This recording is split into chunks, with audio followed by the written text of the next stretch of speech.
There was a time when Pink Floyd was not about stadiums, lasers, or global fame, but about one fragile mind standing alone under bright lights. Roger Waters has carried that memory for decades, and only later did he begin to understand how deeply it would haunt him. This is not just the story of Syd Barrett's fall, but the quiet guilt, love, and regret Roger Waters still lives with. Before Pink Floyd became a name known across the world, it existed as a fragile idea held together by friendship and curiosity. Roger Waters often looked back at those early days with mixed emotions because everything began with Syd Barrett. Syd was not just part of the band, he was the reason the band felt alive. In the mid-1960s, Syd Barrett stood out without trying. He dressed differently, spoke differently, and played music that did not follow rules. Roger has said that Syd seemed to hear sounds no one else could hear. The early Pink Floyd rehearsals were chaotic but exciting. Syd would arrive with half-finished ideas that somehow felt complete. Roger remembered how a single chord from Syd could change the whole room. Syd's songwriting was strange, playful, and deeply emotional at the same time. His lyrics sounded simple, yet carried meanings that were hard to explain. Roger later said that Syd wrote like a child who understood pain. From the very beginning, Syd became the face of the band. Journalists focused on him, audiences watched him, and the record labels believed in him. Roger admitted that this never caused jealousy, only admiration. Roger Waters has said that Syd was never chasing fame. He seemed uncomfortable when attention became too focused on him. That discomfort was quiet, but it was always there. As the band started playing more shows, the pressure slowly increased. The crowds grew larger, and expectations became heavier. Roger noticed that Syd reacted differently than the rest of them. Where others became excited, Syd became distant. Sometimes he would smile without reason. Other times he would say nothing at all. Roger remembers thinking Syd was just being creative. Drug use began to mix dangerously with Syd's fragile state of mind. At the time, no one truly understood how deeply it was affecting him. Roger later admitted they were naive and uneducated about mental health. During recording sessions, Syd's focus began to fade. He would forget lyrics he had written days earlier. Roger described it as watching someone slowly disappear. Live performances became unpredictable. Some nights Syd was brilliant, other nights he seemed lost. Roger felt fear growing behind the applause. There were moments when Syd would play one note repeatedly. The audience thought it was experimental art. Roger knew something was seriously wrong.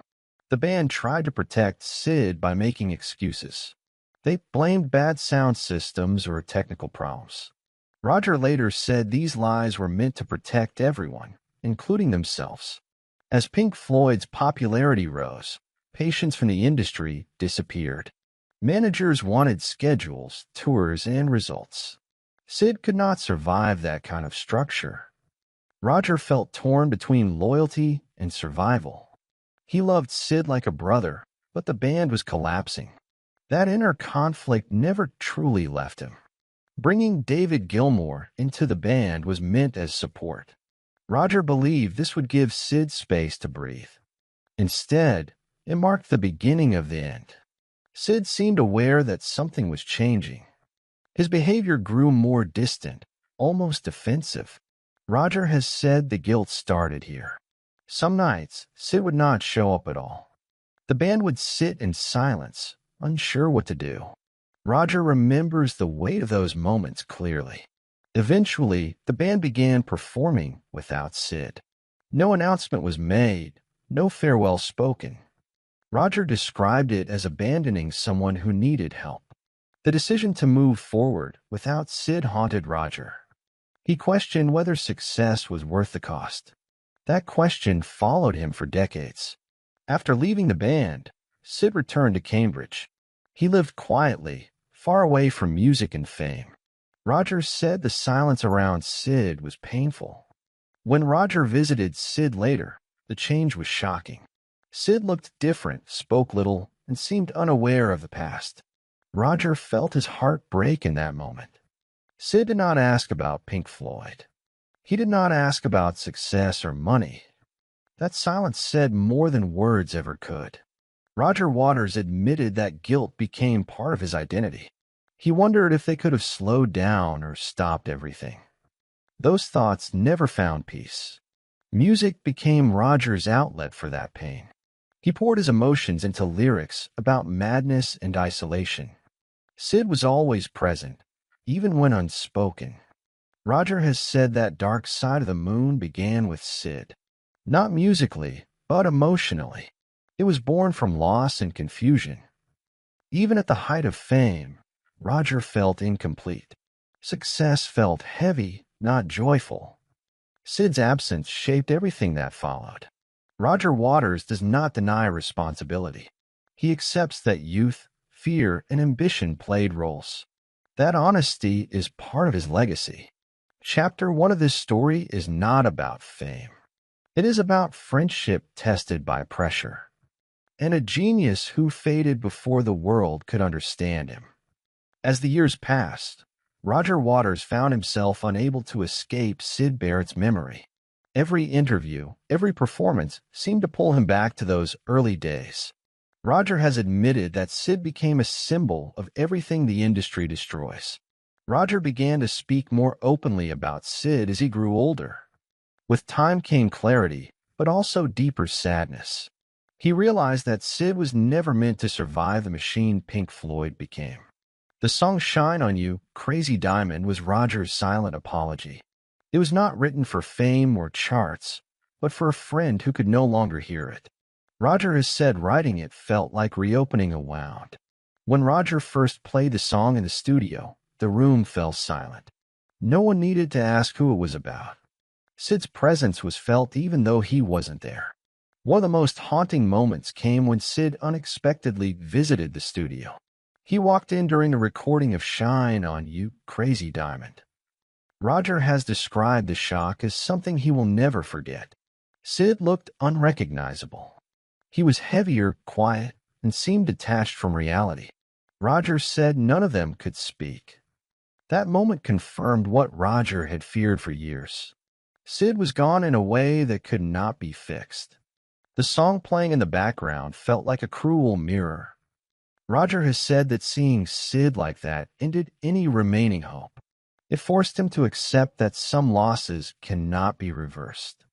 That acceptance came with deep sorrow.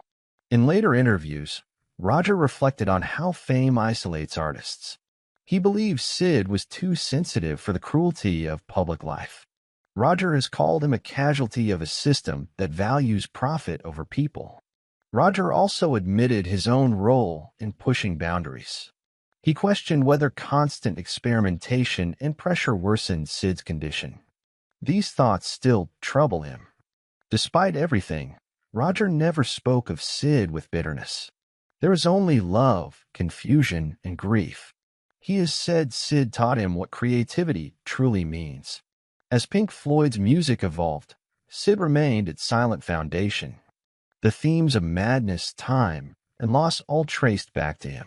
Roger has said Syd never left the band spiritually. When Syd Barrett passed away in 2006, Roger felt a strange mix of emotions. There was sadness, but also relief that Syd was finally free.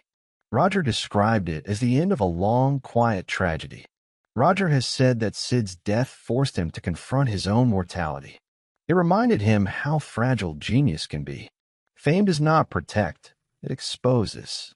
Today, Roger speaks about Syd not as a fallen star, but as a human being. A friend who needed care, not applause. Someone who changed music forever without seeing its full impact. Roger hopes Syd's story serves as a warning. That creativity must be protected, not consumed. That behind every legend is a person who can break. In the end, Roger Waters does not try to rewrite the past. He carries it, learns from it, and speaks honestly about its pain. Syd Barrett lives on, not in madness, but in music. This story is not about blame, but remembrance. Not about loss alone, but about love that never faded. Roger Waters still hears Syd every time the music begins. As the years passed, Roger Waters slowly came to understand that Syd Barrett was never something he could leave behind, no matter how far Pink Floyd traveled or how large the band became. Fame surrounded Roger, money followed him, and the music reached millions. Yet inside his mind, Syd remained frozen in time, forever young and forever lost. Roger has said that success did not heal the wound left by Syd's disappearance, but instead made it more painful, because every achievement felt incomplete without the person who had started it all. The louder the crowds became, the quieter Syd's memory felt in the public eye, and that imbalance haunted Roger deeply. Roger began to realize, with painful clarity, that Syd was never built for the machine that Pink Floyd turned into. Syd was sensitive, inward, and emotionally exposed in ways that could not survive constant pressure. While others learned to wear masks, Syd never could. Roger later admitted that the world expected strength, discipline, and consistency, while Syd needed understanding, patience, and protection. The industry demanded reliability, but Syd's mind moved freely and unpredictably, and that freedom was treated as a problem instead of a gift. As Roger matured, he also matured in his understanding of responsibility. In the early days, everything felt like an adventure, a group of friends experimenting with sound and ideas without realizing the cost. No one warned them about mental collapse, psychological pressure, or the dangers of fame. Roger has openly said that they were ignorant, not cruel, but ignorance can still destroy lives. That realization became heavier with age, because time offered no chance to fix what had already been broken. The music Roger wrote after Syd's departure began to reflect that pain more clearly. Themes of madness, isolation, time slipping away, and emotional distance were not artistic choices designed to impress critics. They were confessions.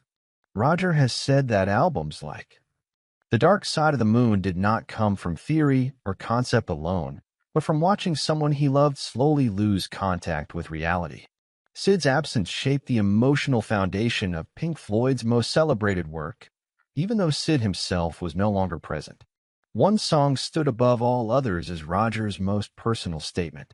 Shine on You, Crazy Diamond was not written for radio or charts, and it was not created to entertain. It was written as a message to Syd, filled with love, regret, and grief that words alone could not express. Roger has said that writing the song felt like reopening a wound that had never healed. Each lyric felt like a quiet apology, and each note carried the weight of memories he could never escape. During the recording of that song, something happened that Roger would later describe as one of the most disturbing moments of his life. Syd Barrett walked into the studio unexpectedly, unannounced and unrecognized at first. The man who had once led Pink Floyd stood there almost unnoticeable, heavier, shaved bald, and emotionally distant. Roger has said that when realization hit, the room fell silent because no one knew how to react. It felt like seeing a ghost, not because Syd was dead, but because the person they knew no longer existed in the same form. What made the moment even more painful was the cruel coincidence of timing. The band was recording Shine on You, Crazy Diamond, a song written entirely about Syd, while Syd himself stood in a room unable to recognize it. Roger later admitted that this moment crushed him emotionally. The song was meant as a tribute, yet the person it honored could not feel it, understand it, or even recognize himself within it. That realization confirmed Roger's deepest fear that music could no longer reach Syd, and that the connection they once shared was permanently broken. After that day, Roger said something inside him changed. Hope did not disappear suddenly, but it faded quietly and permanently. Not hope for fame or success, but hope that Syd could ever return to the person he once was. Acceptance came slowly, and it came with deep sadness. Roger understood that some losses cannot be repaired, no matter how much love remains. All that was left were memories, and memories can hurt just as deeply as reality. As Pink Floyd continued to tour the world and grow into one of the biggest bands in history, Roger carried that pain silently. On stage, he performed in front of massive crowds, while inside he felt emotionally unfinished. He has admitted that fame brought isolation instead of comfort, because there was no space to grieve publicly. The world celebrated Pink Floyd's success, while Roger privately mourned the friend who made that success possible. Roger often questioned the cost of greatness. He wondered whether any artistic achievement was worth the human damage left behind. Syd became the symbol of that question, a reminder that brilliance does not protect people from collapse. Roger's worldview shifted, and he became increasingly critical of systems that value output over well-being. He saw how easily individuals are consumed by expectations, and Syd's story became his most painful example. Despite everything, Roger never spoke of Syd with bitterness. There was no anger in his words, only sadness and love. He refused to reduce Syd to a tragic headline or a cautionary myth. Roger has emphasized that Syd was not just madness or mystery, but kindness, creativity, humor, and vulnerability. He believed the world simplified Syd because complexity made people uncomfortable. Roger respected Syd's decision to live quietly in Cambridge, away from music and attention. He understood that forcing contact would only cause more harm. Silence, in this case, became an act of care rather than abandonment. Still, Roger admitted that not knowing how Syd spent his days was painful. He wondered if Syd felt peace, or if confusion still followed him in private. When news arrived in 2006 that Syd Barrett had passed away, it came quietly, without drama. Roger was not shocked. Instead, he felt a heavy stillness settle over him. Grief arrived slowly, mixed with an unexpected sense of relief that Syd's long suffering had ended. Roger described it as the closing of a wound that had remained open for decades.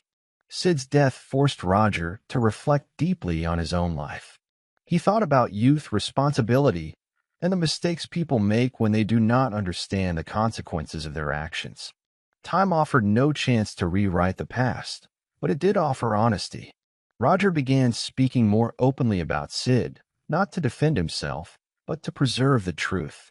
He wanted the world to understand Syd as a human being, not just a symbol of madness or tragedy. Syd was gentle, imaginative, and deeply creative. Roger emphasized that mental illness should not erase a person's humanity. He believed Syd deserved to be remembered for what he gave, not just for how he fell. Roger has admitted that ignorance played a major role in everything that happened. Mental health was not understood in the way it is today, and support systems were almost non-existent. They did not know how to help Syd, and by the time they realized the seriousness of his condition, it was already too late. That realization still causes Roger pain. Syd's story reshaped Roger's beliefs about power, fame, and systems of control. It influenced his political views and his criticism of industries that exploit individuals. He saw how easily people are consumed and discarded, and that anger became part of his voice as an artist. Today, Roger Waters speaks of Syd Barrett with softness rather than despair. There is sadness, but also gratitude. Syd gave him direction, inspiration, and purpose. Roger believes that Syd lives on through the music, through every note that still carries his spirit. That presence has never faded. Roger hopes listeners hear the warning hidden inside the beauty of the music. Creativity must be protected, not consumed. Artists are human before they are products. He does not claim innocence, but he does claim honesty, and that honesty is his tribute.